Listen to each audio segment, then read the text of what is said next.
All right, guys, welcome back. Welcome back to the channel. Welcome back to tonight's live stream. We're going to have one of our regional hammers on this evening here in a few minutes, Mr. Troy Wines from Lynchburg, Virginia. But before we get to that, let's cover what we got going on right now in the region. We got our rivers down. I was at the Point of Rocks today. The Point of Rocks gauge is at like 1.2. The river's just really, really down, the upper Potomac. And most of our rivers in the region are pretty down. I mean, this is normal summer gauge pool, without any of the high water. We haven't had a lot of rain.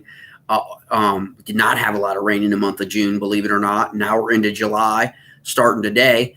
And we still haven't gotten that rain. So our rivers are really, really down. The water is really clear, though.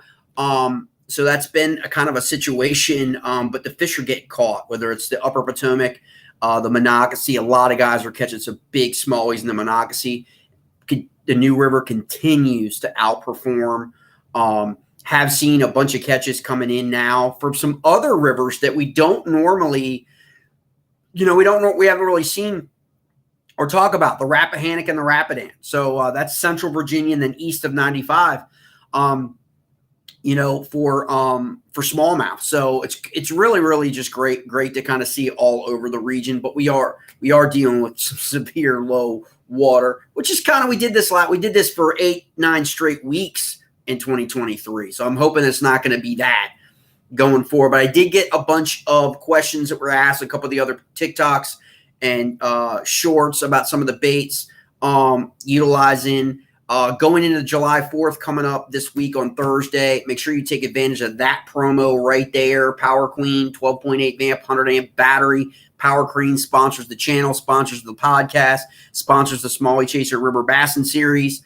Great guys over there at Power Queen. You can take advantage of that promo code. Will also get you another $10 more off. You'll be at $209 for a 12.8 volt, 100 amp Power Queen. If you have any questions about the battery, there are plenty of guys that have won this battery in the Smalley Chaser River Bassin series that you can contact, and you can get their take on the battery, or you can contact me via Facebook Messenger, and I'll set you up with what my take.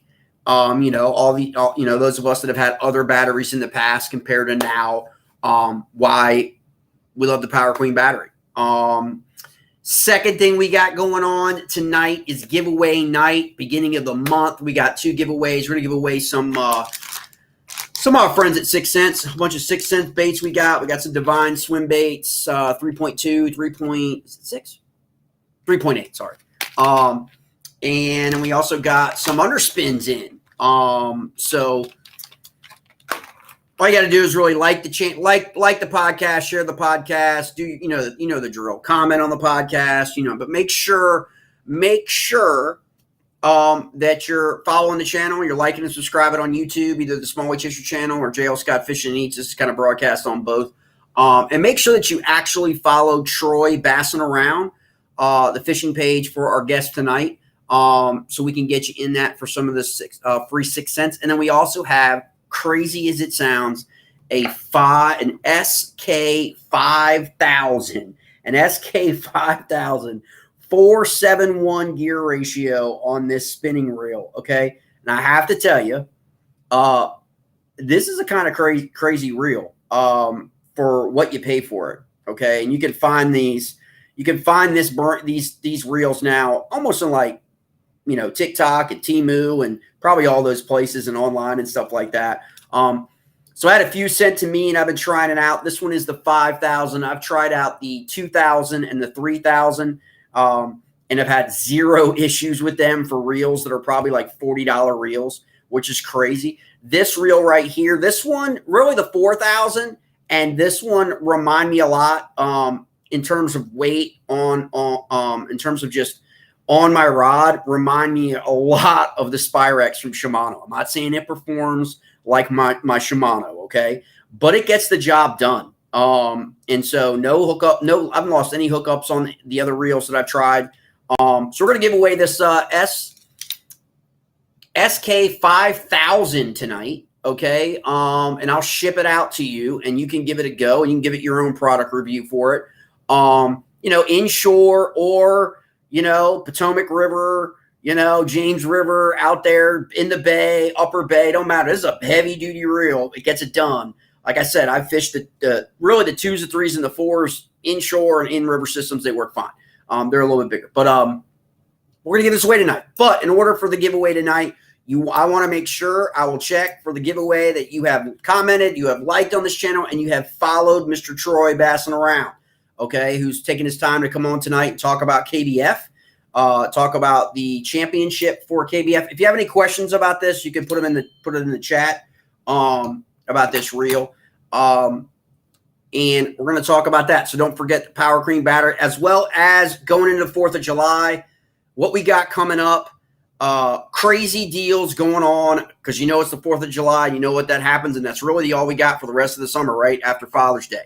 I got some for Father's Day, and I got to tell you, I'm gonna try and put this up. I'm not sure. I think it'll work, but you want to take advantage of this for all of y'all out there who are on TikTok, okay? Watching fishing videos and doing all that stuff like I do on TikTok, and you haven't bought anything on TikTok on either somebody's TikTok shop or any of the brands. This G Money bundle from 6 Cents is on TikTok right now. I know I checked earlier this morning. There's really not that many left.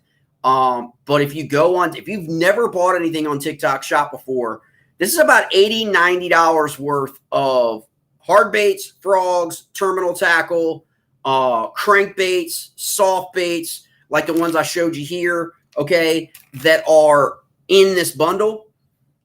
It's listed on TikTok Shop for $49.99. So you're already saving 50% off there. But if you've never bought anything on TikTok Shop before and you go on TikTok, hit that QR code and freaking grab it for 50% off. So for $25, you're going to get $90 worth of 6 Cents. Okay. 6 Cents is a pretty well-known brand, popular brand. The shop's got some Milliken rods in there. It's also got Milliken's travel bundle in there. You can check them out in the showcase. You can go to my TikTok and look at my showcase for those, or you can just go on yourself and find it on TikTok. But you want to take advantage of that for the 4th of July, the deal of the week, because you can get that at 50% off, 50% off. So it's like nuts that you're going to get $90 worth of 6 Cents baits for about $25, free shipping. Just saying, just throwing it out there. That's what we got going on for that. And then I'm going to roll Mr. Wines in here, and I'm going to throw up one of the companies that Troy is pro staff for our friends at Tactical Fishing Company. And hopefully that'll pop that up. And you can go on Tactical Fishing Company's website. I'm pretty sure Andrew's got that thing back up now after moving down south. And you can use Troy's promo code for 10% off at Tactical Fishing Company. Okay. You can also use the same promo code, Bassin Around 10, for Tiger crankbaits, which is local to us in Virginia. Great crankbaits. And I'll let Troy talk about those crankbaits if he wants to talk about it tonight. I know he's caught plenty of bass with those crankbaits, and they got some pretty cool designs no one else seems to be doing. So you can also use that same promo code, Bassin Around 10, to get 10% off your order from the good folks at Tiger Crankbaits. That's what I got for you here. We're going to bring Troy in. I'll leave that up so you guys can see that during the during this stream tonight. And let's get Troy up in here and talk a lot about what's been going on with some smallmouth fishing in the region. Let me see.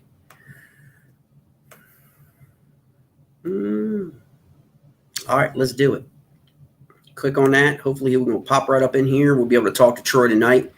Right, Mr. Wines. Hey, how you doing? Wines.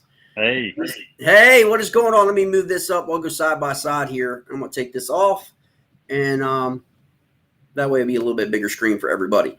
And we can talk about this crazy quest that you are on. There we go. This year, for those of you guys who don't know, Troy is on a quest for 30, okay? A journey for 2024, quest for 30 to catch 30 smallmouth bass, citation size, Now in Virginia, don't know about your state, but in Virginia and in Maryland, a citation smallmouth is by length is 20 inches or more. Okay. So he's on this quest to catch 30, which is piggybacking last year. So that's just going to set this up. Troy, you want to introduce yourself, talk a little bit about what you want to talk about, and then we'll get into this KBF Smallmouth Series Championship. All righty. Hey, everybody. Troy Basson around here, a.k.a. Troy Wines. Got a lot of folks I hope is watching this evening. Thank you for supporting this channel. Thanks for supporting me through all the years of getting out here and just, doing what I love is fishing. And as JL said, awesome sponsors that I have that's helped me achieve that as well. Give a shout out to them now and knock that on out of the way. Of course, Tactical Fishing. Great soft plastics. I'm hoping to throw a frog on the 4th of July. I'm actually going somewhere special. Again, you said Tiger crankbaits. Not only are they just not known for their crankbaits, they will make you about anything custom. Believe me, I'm throwing some top water stuff that I'm not going to share the juice, but they're just not only just a crankbait company. Of course, hook gear as well. They keep me cool on the water. Wild Wear America, same thing. Rocking the new Smalley Chaser's jersey right here, Power Queen on the front. Cortalis custom rods. As far as the rods go, hands down, my favorite is one I got in my hand, and then fish hog lures. Man, so many smallmouth, so many citations caught by just throwing those spinnerbait. I'm a spinnerbait guy, so I can't hide the blades. I fab mine up, and that's the great thing about fish hog. You can actually get them apart and work for whatever watercolor you want. So they got a lot of great designs and all that. So. Yeah, that's awesome. So let's talk a little bit about the journey so far. Yep. So to bring people up to speed here, because you've only been fishing out of a kayak now for 4 years. 4 years. Yeah, four seasons. Right. Yep, 4 seasons. When COVID hit and they sent out that money, I never quit working. I was always constantly still out there, but. I said, what am I going to do with this money? So I said, I'm going to go buy me a kayak. And I didn't realize how much fun I was going to have by just kayak bass fishing. I've always been a bass fishing from where my father would take us out fishing when we were young. If it was either, going to lakes or sneaking into ponds, it did not make a difference. We went out and we had a great time. And I got into kayak bass fishing. Myself, I started out, be honest with you, on the Maury River. I grew up over that way. Just to kind of get my feel of everything. And then next thing you know, I was going out there throwing small stuff, catching small fish. And I'm like, what? I want to catch big fish. And I said, what? And so myself and my next door neighbor, Zach Hammersmith, we said, let's take it up the next level. Let's actually go make some fishing pages. Let's go make some videos and let's see if we can go catch big fish. And so I started out with that. My first year, I caught 16 over 20 inches long.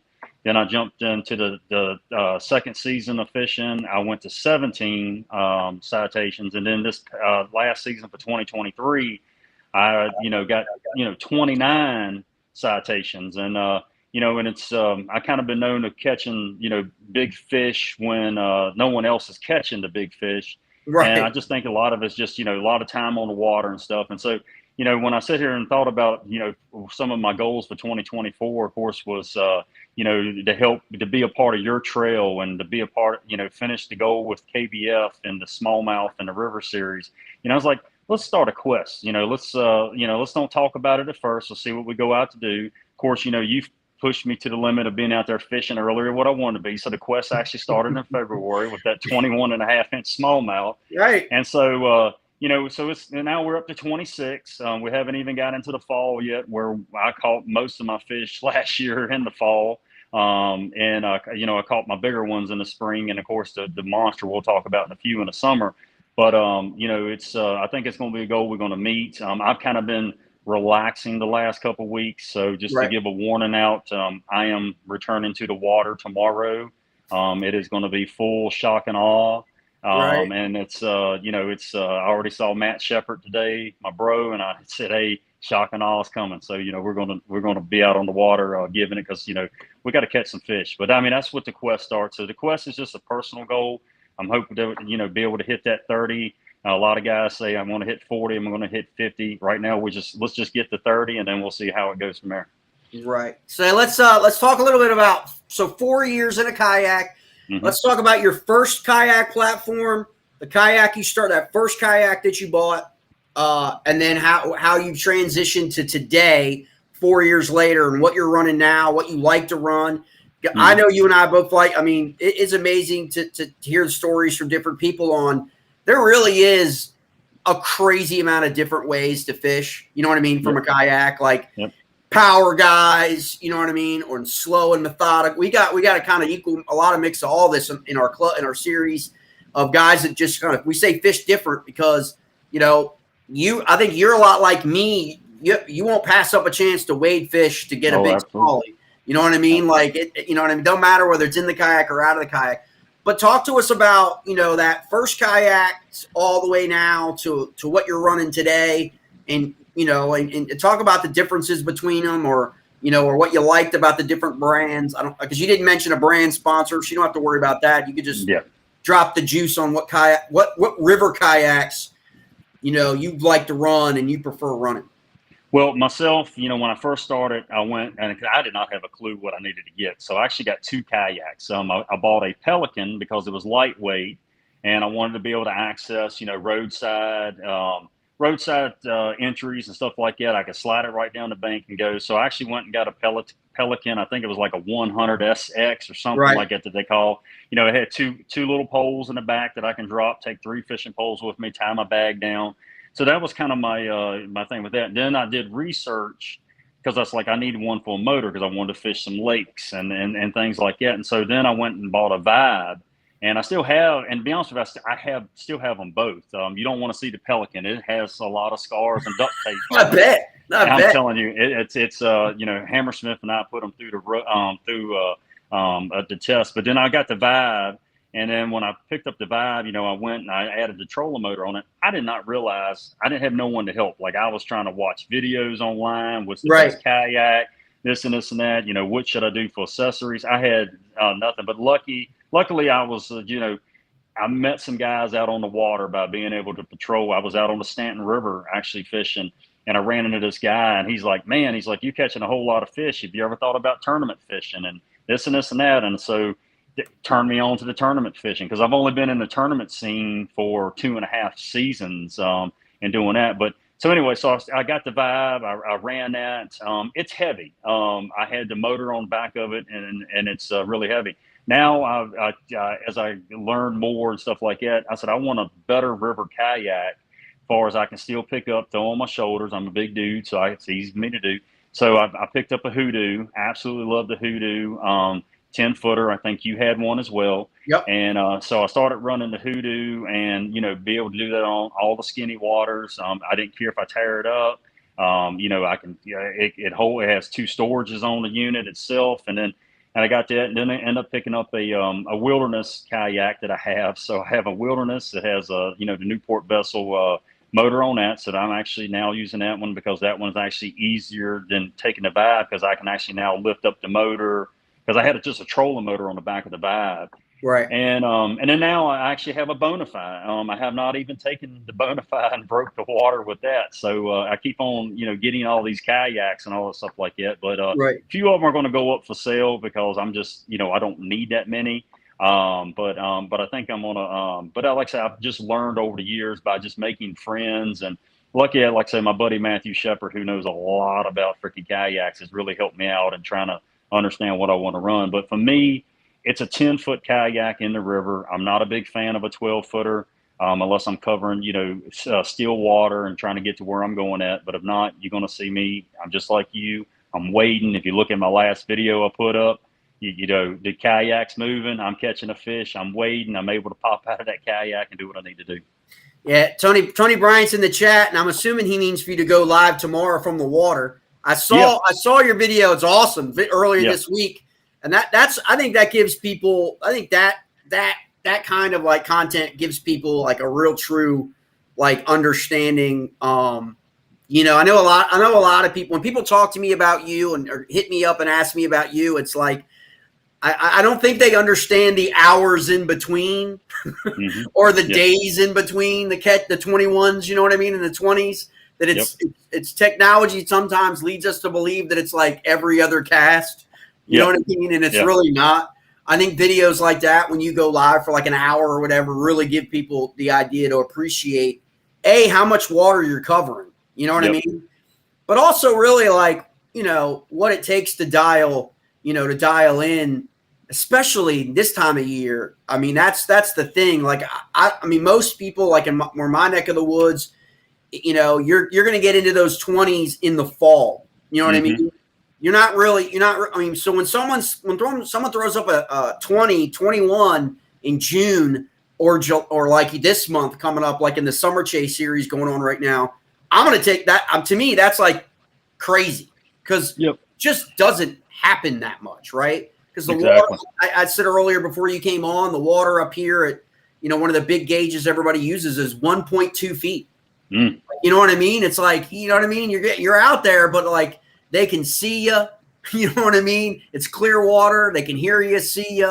You know what I mean? And they get spooked really easily. So, you know, I think, you know, watching you on live, people really get it. I think will get a much more of appreciation for like what it takes out, you know, to really hunt down 26, 27 citations, right? Like, I mean, I don't find them every time. I mean, I went out this past Saturday and there were so many gars. I've never seen so many gars in my life. I'm talking about schools of 10 gar and just everywhere. And I think they were running the smallmouth way because I actually had 3 of them bust my spinnerbait.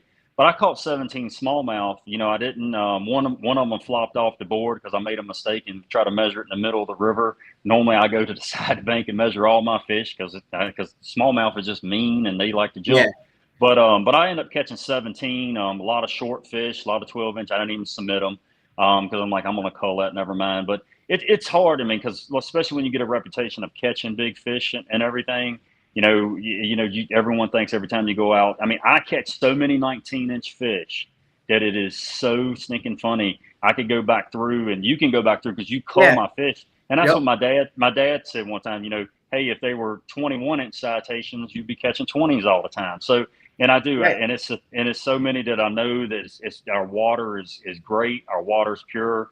That we're going to have the chance to catch those 20-inch fish later on. Because, like I say, I got a lot of records of 18s and 19s, and that's one of my biggest focus that I have as well. Is I document everything, so I know where I caught those 19s at. So now they should hopefully have grown to 20, so I could try to get back and catch them. Yeah, I mean, I think that's where that's really comes down to why the smallmouth, you know, the Smalley Chaser River Bassin series really exists, is because to me, being grown up in Virginia and always smalley chasing, there always had seemed been a disconnect between. There wasn't really a level of appreciation I think that Virginia deserves. You know what I mean, and West Virginia really. I mean, in terms of small, it seemed, you know what I mean, because a lot of times there weren't very many events, like big events, and you know it would draw attention. You know, they go to Cayuga, they go to Susquehanna, they go to like big name, you know, fisheries that the pros fish on, and you know, in the big boats, right? And people like think St. Lawrence, and they think, which are all great fisheries, Lake Erie, they're all great fisheries. Don't get me wrong, but it was like to highlight the fact that, you know what, smallmouth fishing in this part of the region is absolutely phenomenal. You know what I mean? And the only way you can do that is to consistently change the narrative with anglers like you that even have the Virginia Department of Wildlife Resources scratching their heads thinking, where are all these big fish? Because they don't show up in their survey, right? You know what I mean? And that's because people like you are going to places where they're not electro surveying, right? You're going 20 miles away from a ramp. You know what I'm saying? You're going way, and a lot of times, you know, you've talked about some of the rivers to me personally that I would just consider to be unpressured water, right? Yep, exactly. They're literally 15, 16 miles from a ramp. And most people just aren't doing that. They're not, you know, they don't have that kind of like chase mindset to go. Speak a little bit to everyone about, you know, we've had a couple conversations over the last few years about how the smallies move and how you can catch your 21s here today, but kind of like, but don't think that you can come back next week or 2 weeks or a month later and find them still there. Right? Exactly. I mean, I'll just give you, examples of some of the rivers. I mean, one of the best things about catching all these citations that I've caught, they have everyone says, "Oh, he fishes the James. He fishes the James." We both know I don't fish the James. It's a lot of rivers, and and those fish, they're with smallmouth, they're travelers, and I can, what I've learned to do is read gauges. Look at gauges. I mean, myself and Mike Brown will talk about a lot of the gauge levels, because then we know if the smallmouth are swimming in, to go in to chase the bait fish, or if they're swimming out and going back down to deeper water and stuff like that. So, we'll just go into the James River. We have a lot of dams this way. And so a lot of the dams are electrical dams that make money off of them and all that stuff like that. And so, they're completely controlled all the time. So you never know the water flux, the water level, and as I learned lately, make sure you're not in the way when they open up the gates. But it's yeah, guys, you need to check that video out. I'm not gonna get into that with him, because that's triggering. That's triggering for me. But he did a video about that experience. You guys can check that out on. Go ahead and follow Troy at Troy Bassett Around and watch him talk about that experience when they opened up that water on that dam. Sorry, I didn't mean to interrupt you. No, it's fine. But it's amazing to me that by being out on the water and studying the water and knowing everything, trying to know everything about how the fish is reacting, that water levels are going to change with the smallmouth itself. I mean, I think you're always going to catch 12-inch fish. You're always going to catch 14-inch fish. They're going to be moving in. But as far as the big fish goes, you better pay attention to the water levels, because these fish do travel. They're not like largemouths, where largemouths tend to just stay in their areas and stuff like that. Of course, they will move with the baits as well, if the shad are spawning and stuff. But as far as the smallmouths go, what I've learned is, it's just the study of the water, knowing your water levels, and because these things will travel. Because believe me, they're there one day, and you go back the next, they are gone. Yeah. So.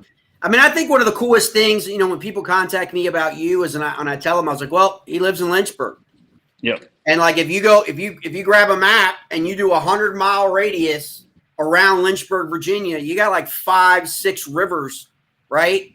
Like that, depending on what those gauges are reading, tell you exactly what you need to know, right? Like I'm going fishing tomorrow. You said you're going fishing tomorrow. You can check the gauges out tonight, and you already, because you have so much experience on all these rivers in this part of the region, you can almost already kind of know what the conditions are going to be when you arrive at that ramp, right? Like, and you can decide, hey, I'm not going to go here. I'm going to go here because I know, based on the water levels. And I think, and again, I mean and when people talk to me and I talk to people, it's like experience, man. Like, you got to put the time in, like, And that's like the area I went to Saturday, and I've put up a couple videos on.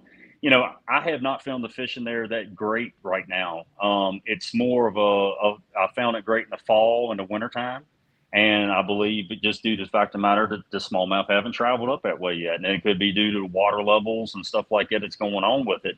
So, and it could be me. I actually stumbled on this place last fall myself. So I don't really know. I could be wrong. But, right now the numbers have not been there. And I keep telling myself every time I come out here, it's like, why are you out here? Come back in the fall. And I'm probably not going to come back until later on in the year, because I've just not been finding the numbers, because I don't think the smallmouth are in that area yet, just because I've seen a lot of the other fish. And it could be just because of the food isn't there yet. So, and that's just, but I'm not going to stop fishing it. And hopefully I'm going to put up a bunch of big numbers for you in the fall in that one controlled area. So. Yeah, I just think, July, I don't know how you feel about it, but I think July is the absolute probably toughest. I know a lot of people think it's August. I actually think it's July is like just the toughest, at least going for where I fish. It just is. It could be an absolute, you could get one really good solid fish on the day, but be out there for 6-7 hours. Like, exactly. It's just, and when the rivers are low, it just makes it, where you're dog walking the kayak, you're in the heat, and you're drinking plenty of water, and people forget about all that. People forget about all. They just see the beautiful picture, on a Yak Attack leaderboard or a catch board, and forget about everything that went in on that day during the summertime to catch.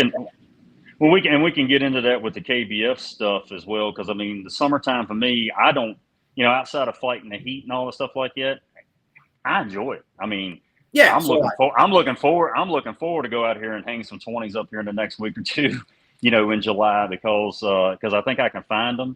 I kind of got a good idea where to go look for them, right. and when we get into the KBF stuff, we'll just we can run through each of the events and all that stuff like that, and we can talk about because that kicked off last year in the summer months, Yeah. and man, we did pretty good. So, for those of you guys who don't know, KBF, Kayak Bass Fishing. I know most people tuning in know what Kayak Bass Fishing is, the organization.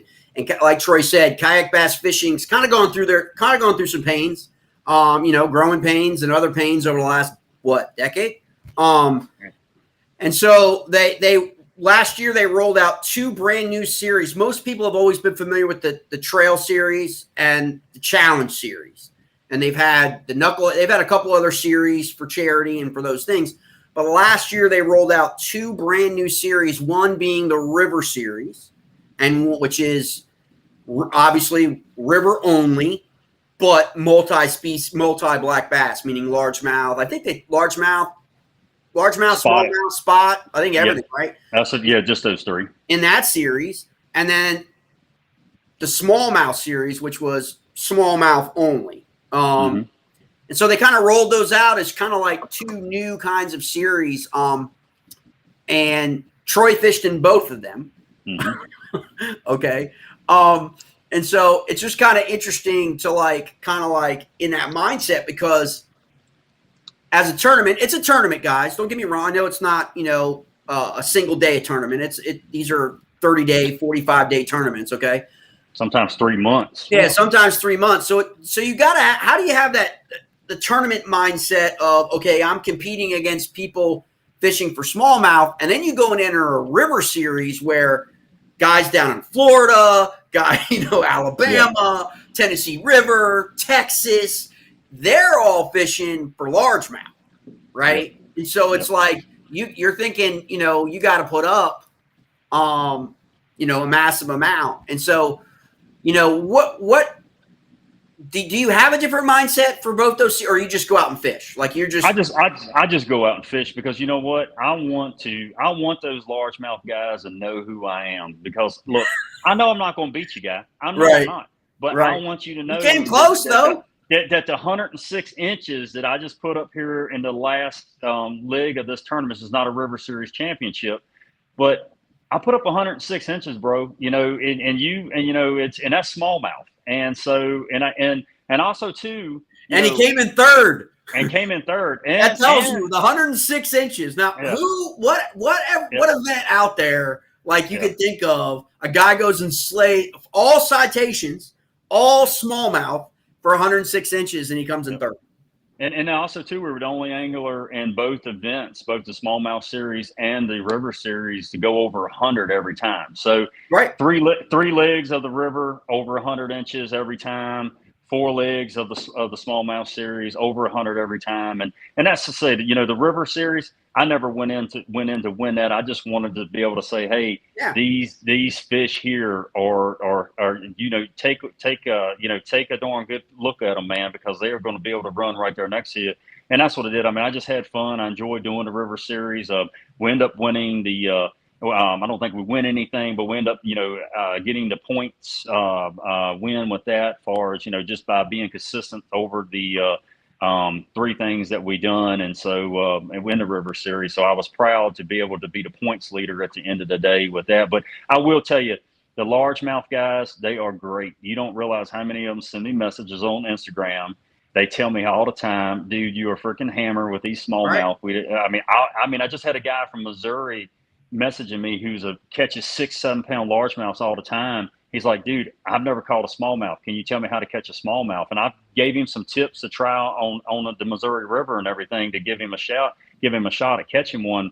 And like I said, he just found me by just looking and seeing my numbers and everything that I put up with KBF. But as far as KBF goes, let me say this right now.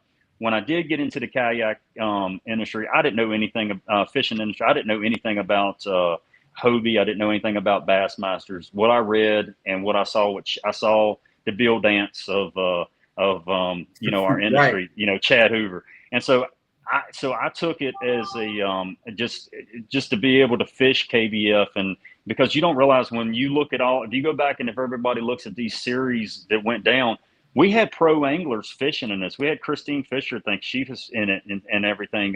We had different folks, and I'm gonna leave tons of names out. They showed up and they fished in the smallmouth series and the river series with us and everything. So KBF to me, it's a big deal. And I mean, prove me wrong. That's what I say. I know they, like you said, people say what they want to say, but KBF is a name. You say the name, everybody knows KBF. And I know there's a lot of new series that are popping up, and everybody is famous for. I mean, going crazy about it. But I mean, like I say, to me, it was a blessing to be able to be and fish anything with KBF, and now to be a KBF series champion, especially in the smallmouth. I mean, it's been hard to take my grin off my face, Yeah, I mean, I agree. I wouldn't disagree with anything you said, because 4 years ago, or even if you even go before COVID hit, I mean, there was Hobie, there were obviously some other big regional. We have Queen City down in the south, and Elite up in the Northeast. There are obviously reputable regional series, but as far as someone first getting into kayaking with their first kayak, making that leap, and then to make the jump into competitive tournaments, right? Because it's tournaments. You're competing against each other, other people. I've always said it's basically that bridge of transition of it's a community, right? It's not like an event. It's more of a community. And that I think is what differentiates KBF. And I understand people have their issues, but most of the people that I talk to that have issues with KBF are uber competitive anglers competing at the highest level. And kudos to them, because I just don't think that is KBF. Like, to me, sure, it's had its competitive trail stop series and things like that, which started, in my opinion, springboarded other series, and I just think it is. I think it provides people the challenge series, the monthlies, and then these kind of events that you had an opportunity, to fish in. And I say it to people, it's like, I don't see any of the other series. No knock on them. Their priority is single multi-day events once a month. That's their priority. They're not doing anything, outside of that, right? They're event-driven organizations, right? Not community-based. So, and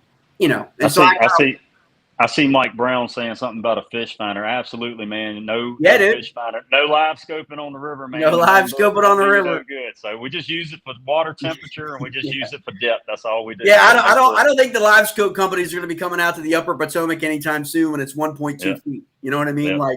Again, it just depends on where you live and where you fish. You know what I mean? Most of the guys that I know, other than outside of kayak tournament anglers, competitive at the toppest, that are competing in all over the country in lakes and rivers. Predominantly most of the people that have live scope in my area are lake guys. They're lake and reservoir guys. They're not river guys, I guess. Because you just can't really utilize it, but maybe 2 months, 3 months, maybe in the fall a little bit, but during the summertime. So for the river series, so everybody knows, Troy in the fall of 2023 finished in second place in the river series. With 101.25. Now, again, this is the one competing against people from all over the country, largemouth, And then in the spring, he finished third with 102.5, again, over 100 inches. And then he just completed the third leg with 106, and finished in place. And I think you have big fish in that? No, I didn't get big fish. Are you kidding me? Those Louisiana guys. You had you had big fish. You had big fish in the smallmouth series, twice. 2 or 3 of the smallmouth legs, right? Twice. We'll get into that. Yep. So with those 3, all in the top 3 finishes gives us, since we're not having a championship, we're going to call ourselves, the River Series points champion. So right, the AOI points leader for the River Series. I'll be honest, I throw it both ways. I was a little disappointed. I was really hoping I know there was talk about there being a river championship on the James River, which was would have been awesome, right? Yep. Like, Yep. all right, bring it. And then, things happen. So there's not going to be a River Series championship. So I was a little disappointed in that because I really feel like the James River is one of the rivers that most people know for the title, James. Like MLF was just down on the James for Bass Pro Tour. Most people just think largemouth, title, James when they think James River. And a lot like the Potomac, I think. But there's just so much to the middle James and the upper James for smallmouth. It would have been great to like have a River Series championship on that river, Yep. and to be and to do that, it would be really great. Yep. So let's talk smallmouth. Yes, that's what we're here for. This Everybody is the bread wants and to butter. hear. This is the bread and Yep. butter now. Smallmouth. The smallmouth series started last summer.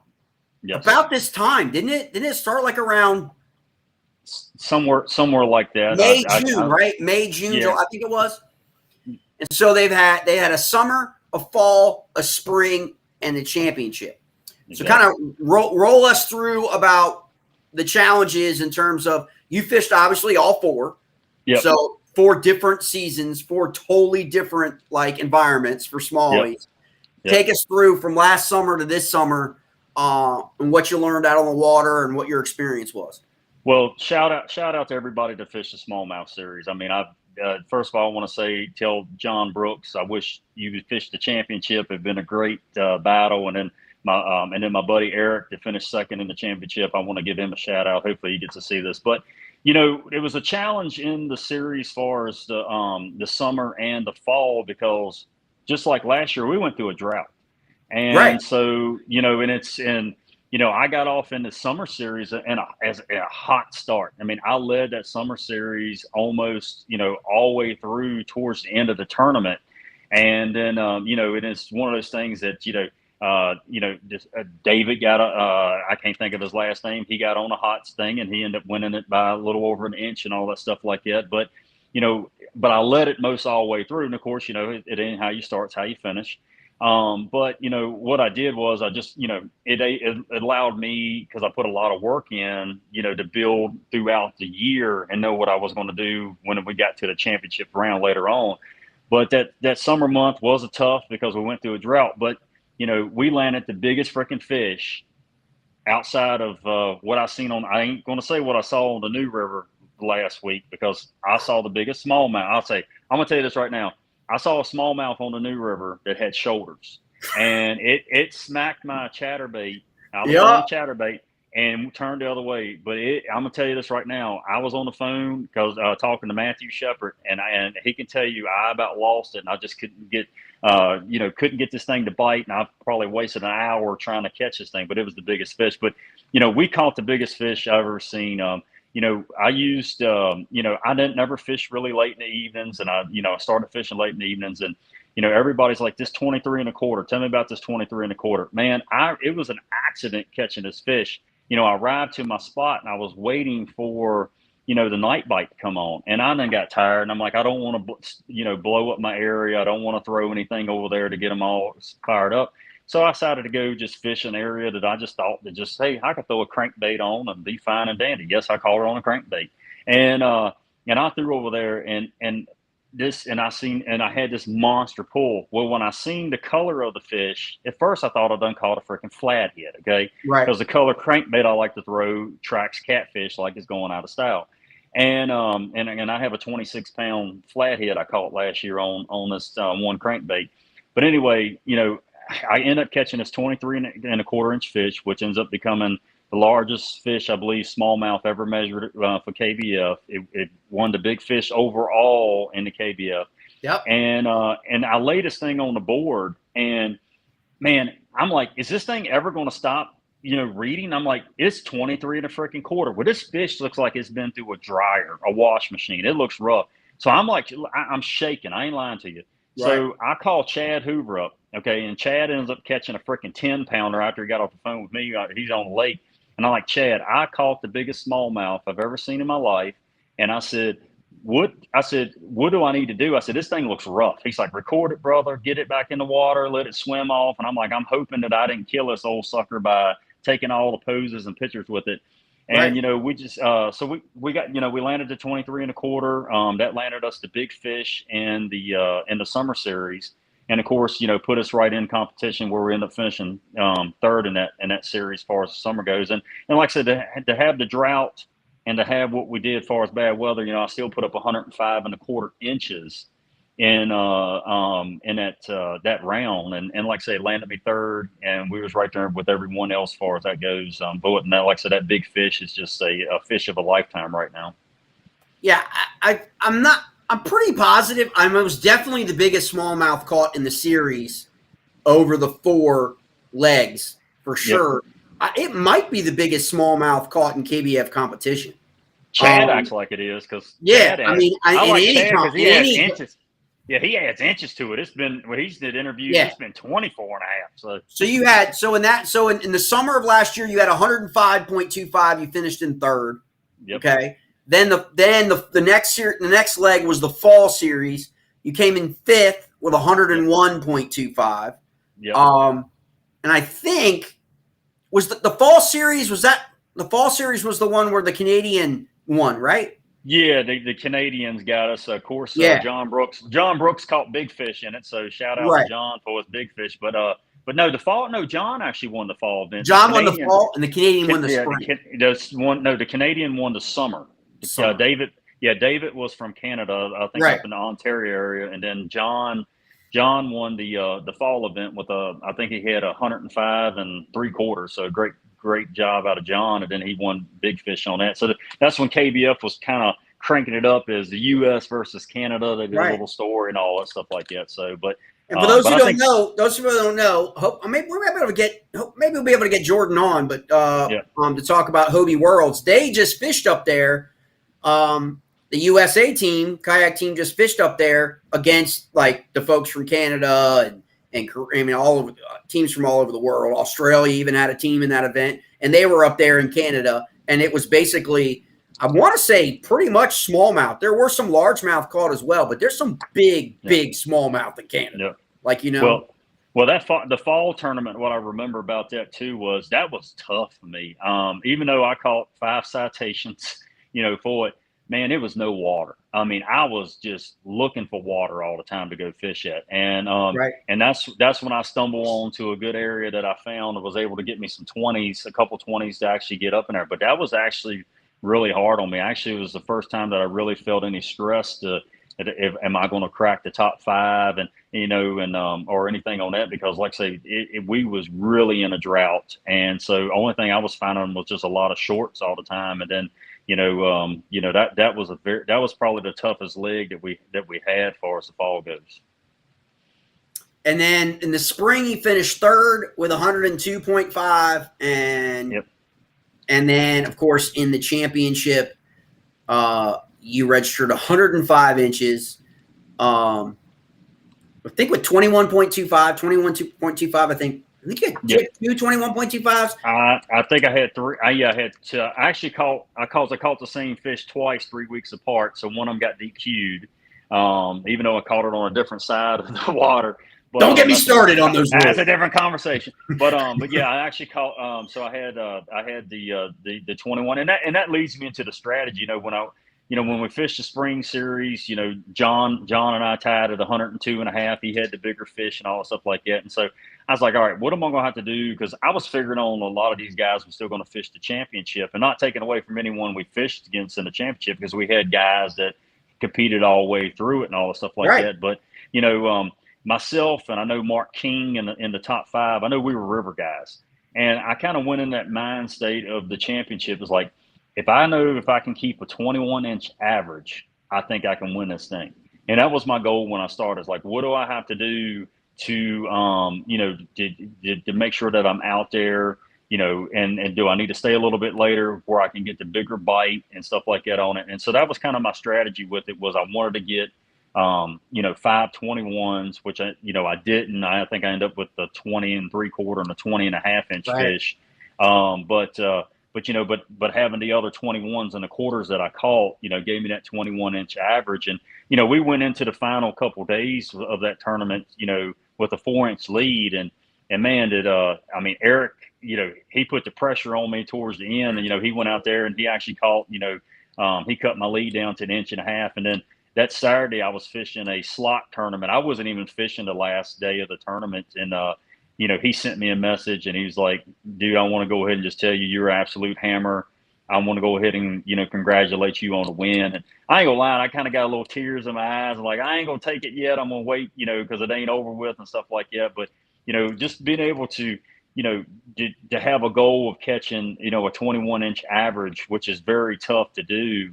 And that's what ended up working out for me that landed the championship. And then also too, the 21 and a quarter was the championship's big fish for the final round as well. Yeah, I mean that's unbelievable. I just think that people have a hard time just fathoming, that I got to average 21 inches. Yep. You know what I mean? To even have that, the average person's going. You know what I mean? But I think the big, and not to interrupt you, but I think the biggest thing is just, we did it on the river, man. We did it. Yeah. We did this thing over all 4 stages. We did it on 5 different river systems. We got to see a lot of beautiful waters. It was good days. It was bad days.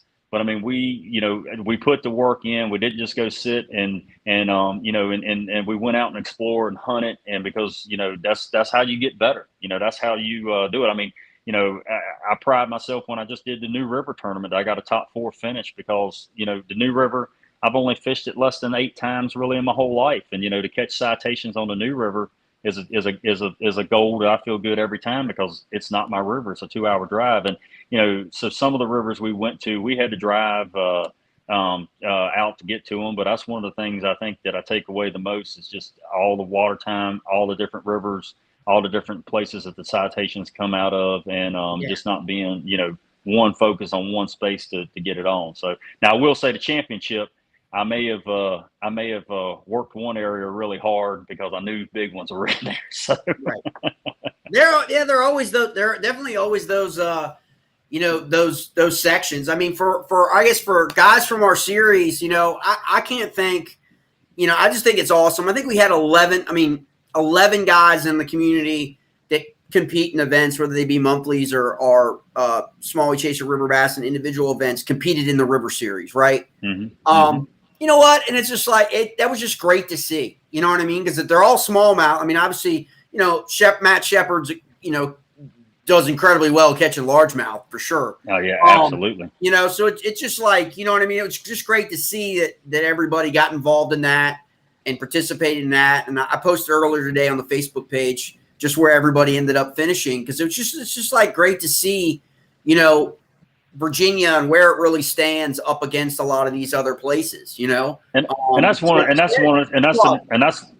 that's another great memories that I have as fishing with this. This wasn't always me by myself. Right. Matt Shepard and I fished a lot together in the River Series. My partner in crime is probably Mike Browning. I mean, right.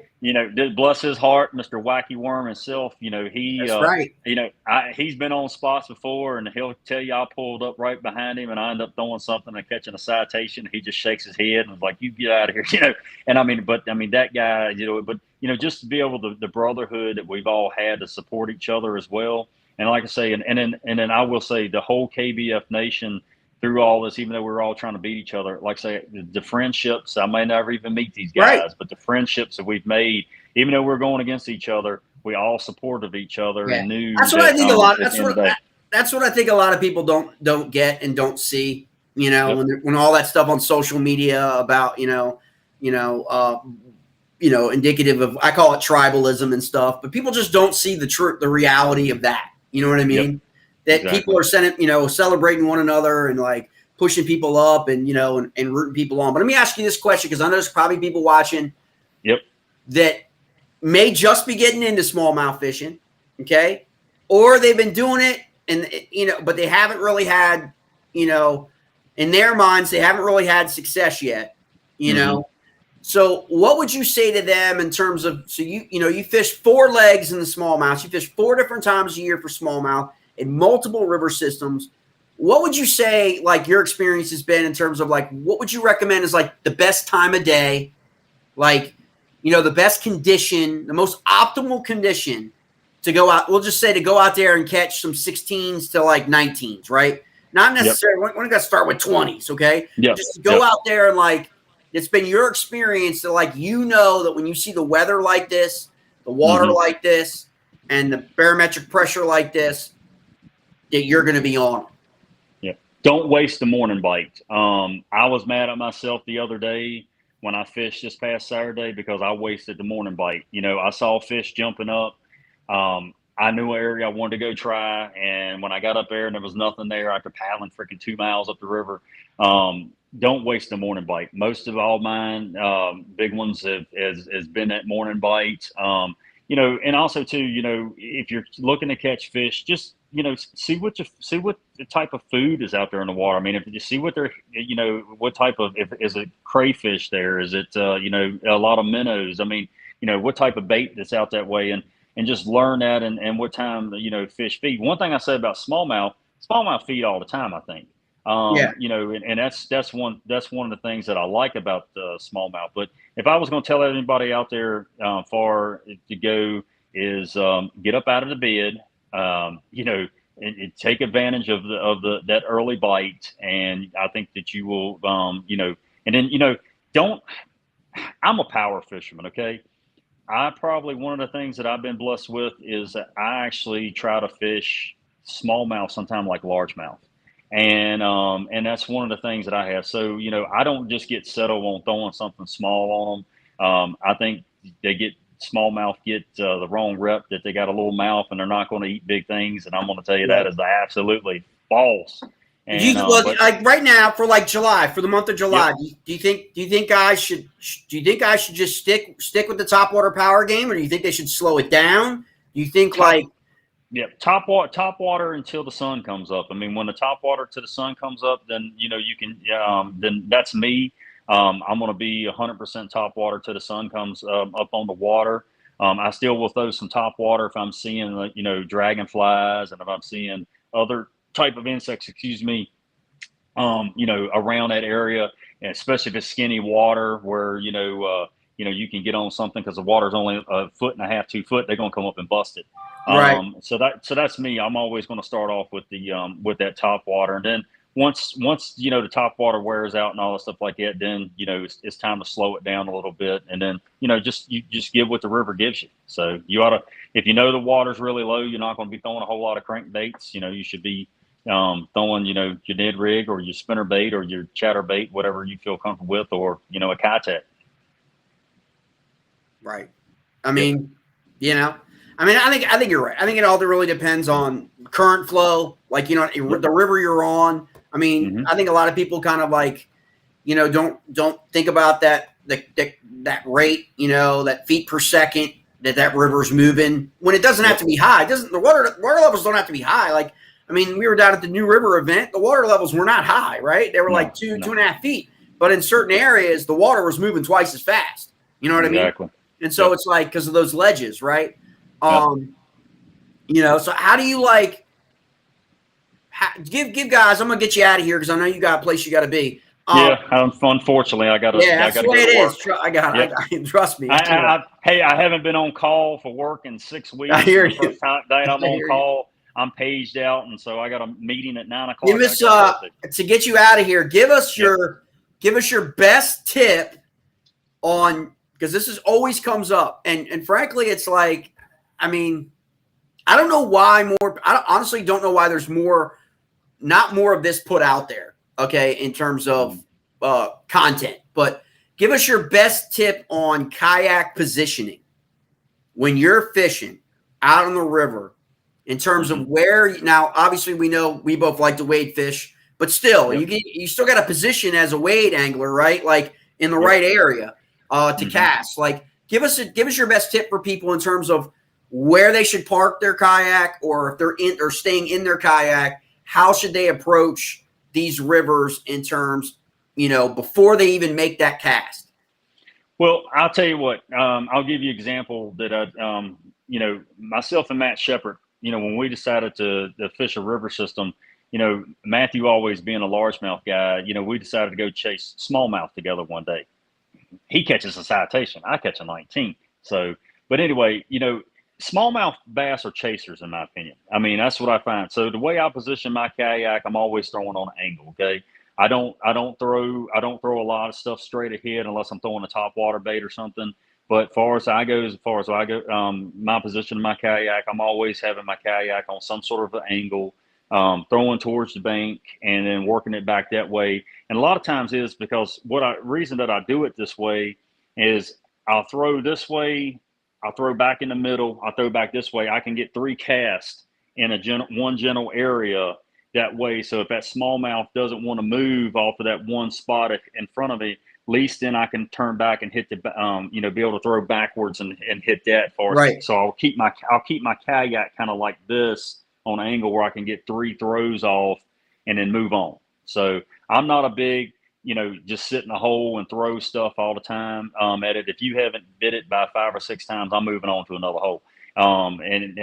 Just because of my patience level. But like I say, the way I position my kayak's always on an angle because I'll try to get off 3 throws and 3 different angles in that one little controlled area so I can try to see if I can bring out the best bite off of a smallmouth and the best chase. Is that why you I know you're like me. Is that why you tend to prefer that 10-foot kayak? Yes, because I find trying to maneuver a 12 Yeah. And get it set up in position and to be very painful for me. Because I don't like to be still, I like to be moving. When I was on the New River, Mark King was right below me and I was moving around like a water bug. It's like boom, boom, Right. boom. I got off angle shots. If I wasn't getting angle shots, throwing them off, I wasn't getting the bite, I was moving on to the next spot. So that's me.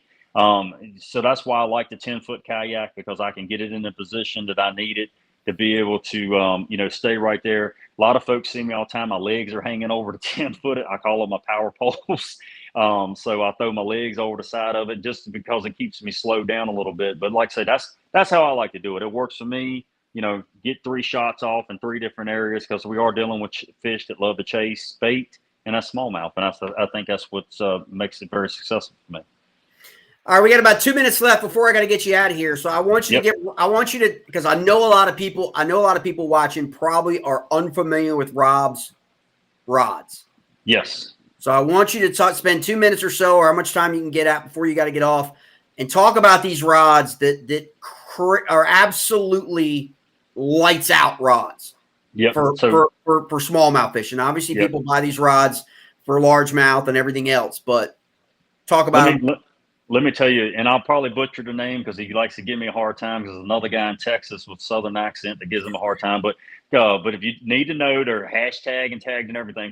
Crotalus custom rods. The dude loves snakes. I hate a snake. But anyway, one thing about Rob's rods itself, I was always a big Dobbins guy. I still own Dobbins, okay? Because it's just, and I have on them. But one thing about him is that he makes a type of rod that it could be partially glass. But just what he has and what he does, it'd be good to get him on here to explain that stuff like that. Yeah. But he has so much reinforcement in that because when you throw his heavy, it's almost like throwing a medium heavy. And same thing when you throw his medium heavy, it has the backbone in it to just like a medium rod. I'm telling you, it's just those rods are unbelievable. I can't do it justice by talking about how that, but I would just tell you this. Those rods have changed my life because if I set a hook on a spinner bait, if I set a hook on a top water bait, even all the way down to throwing with my spinning rods and everything that my hookup, it's unbelievable how the tips are, the reaction are to the baits itself. And like I say, I can't talk it up enough. You just got to come fish with me and check out the rods itself and see. But you need to give him a shout, follow him, take a look at his rods. If you're ever looking at want to get at least one custom rod done, a few of my buddies have bought them from drop shots to crankbaits. Yeah, that's to, what I think Carolina it is, man. rig. Yep. If you need a specialized rod, custom made for you, specifically for how you like to fish, he can freaking just set it up. And I'm a 7 foot guy, and so with me, I don't like to cut a whole lot of lures on and off, so I have a rod made for every lure that I want to throw, and so because my reels are set up that way too, so it's also too in your reel speed, which we can get into another time. Because if you're not fishing with the right reel speed, you're really losing out on catches. Well, I'll say this: all you guys that love to fish the chatter donkey, okay, he's got a rod for the chatterbait, man. He's got everything. And a lot of guys, I talk to a lot of guys up here all the time who miss hookups all the time with the chatterbait, and I'm telling you, it's not the bait. Yep. It's the rod. Yep. And so that's where it starts.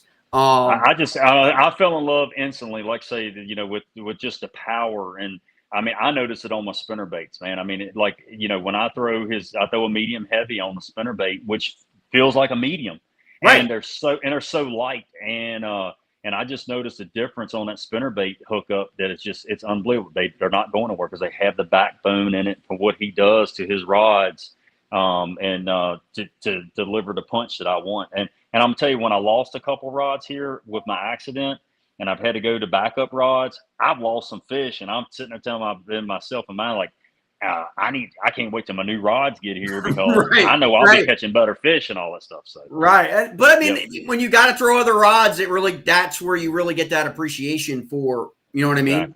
Because you really have that mentality. And I'm gonna get you out of here. And it's probably real quick, his pricing that he has on his rods. If you're a former military, if you're any type of EMS worker, policeman, any of that stuff like that, you got.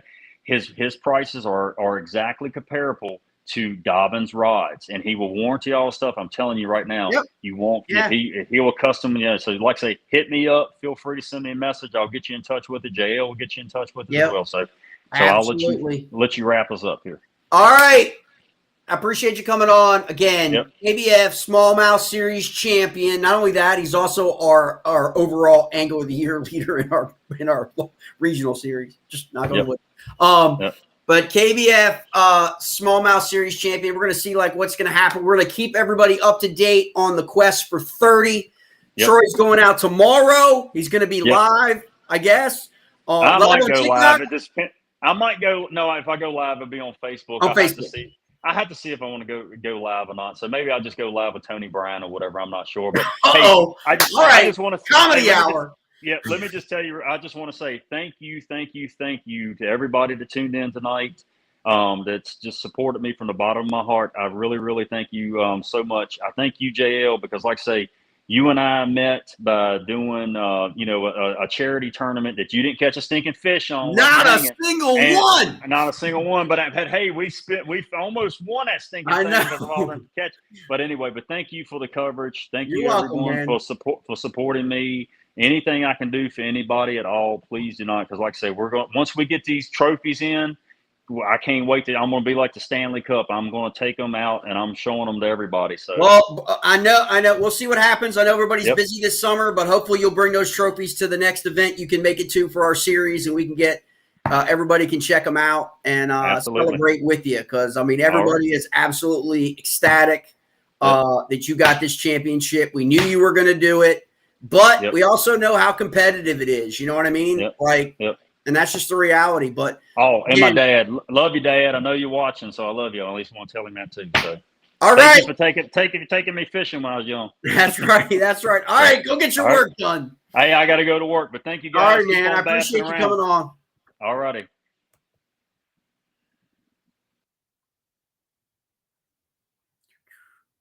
All right, there you have it. Troy Wines, your 2024, I guess, Smallmouth Series champion with 105 inches, guys. 105 inches to win that event, which is absolutely crazy. If you think about it, given the conditions that we've seen in the region in the last month and a half to 2 months, absolutely outstanding. He's an absolute stick, absolute hammer, and more importantly, an absolute great guy. And hit him up. He's not lying. If you send him a message and ask him about smallmouth fishing, he'll talk to you. He'll walk you through and get you that information, especially on rods and kayaks and baits and all that good stuff. Again, he is sponsored by Tactical Fishing Company, Cortalis Custom Rods, Tiger Crankbaits, Fish Hog.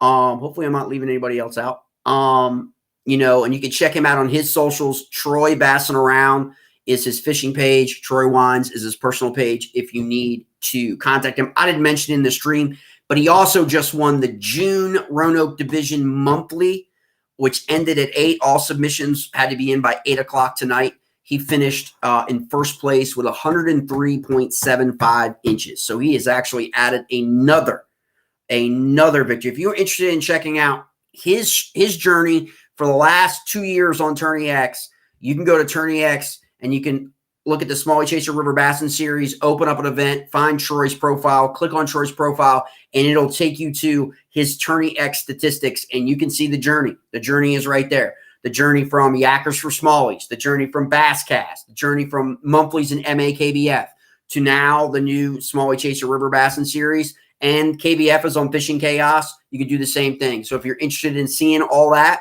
and looking at the fish that he caught, I mean, a 23.25 smallmouth is absolutely sick, guys. Okay. But he's got tons of citations. He's on that quest for 30. We're going to touch back with him probably in the fall and get him back on and see where he's at in the quest. And then hopefully maybe with him, we can get somebody from the Virginia Department of Wildlife Resources on that has a special biologist that has a specialty in smallmouth. And we can talk a little bit about what all this means, right? The fish are getting, I firmly believe we're going to see that smallmouth state record in the state of Virginia go down here in the next 2 years. These 20-inch fish are only going to get bigger, okay? And so we're likely going to see that record fall here in the next 2 years. And it'll be great if it falls with one of our river smallies. All right, guys, I appreciate you tuning in. Don't forget, like and subscribe, share the stream on your socials. Go and like Troy Bassin Around's page so I can check you out and so I can get you into the giveaway, the random drawing giveaway for this right here, this SK5000. It's a pretty killer reel. These are pretty killer. Now, they're inexpensive reels, guys. You know what I mean? You can get, I mean, they're like $40, $40, $45. A lot. They're very, very comparable to the mid-range Cast Kings. Okay, you know, if you're familiar with that, but for $40, $45, you can go now and you can get them probably for half of that now. It's a great starter reel for people if you want to give them as a gift to your son, to your daughter, to whoever. I mean, they're really good basic reels. And then also we got our 6 cents giveaway. I'll take care of that random. Just like, subscribe tonight. Share the stream, like Troy Bassin Around. We'll get you in the random drawings. You can go to the Facebook page, JL Scott Fishing and Eats, and I'll announce the winners over there on Facebook. I appreciate everybody tuning in. I'll see you next time. We got a lot of stuff going on. The Smalley Chaser River Bassin Series is on the Upper Potomac on July 20th and 21st for a 2-day event with a team component. We will be camping on the river. So if you're interested in joining a Smalley Chaser community and come out to an event, stay with us riverside. You can fish the Shenandoah, portions of the Shenandoah. You can fish the Upper Potomac. You can fish Monocacy. You can do all that stuff. Have a great time. Meet new people. Celebrate one another. A little fellowship and all that brotherhood. And you come out and fish with us, and you'll have a great time. I appreciate everybody tuning in. I'll see you guys next time.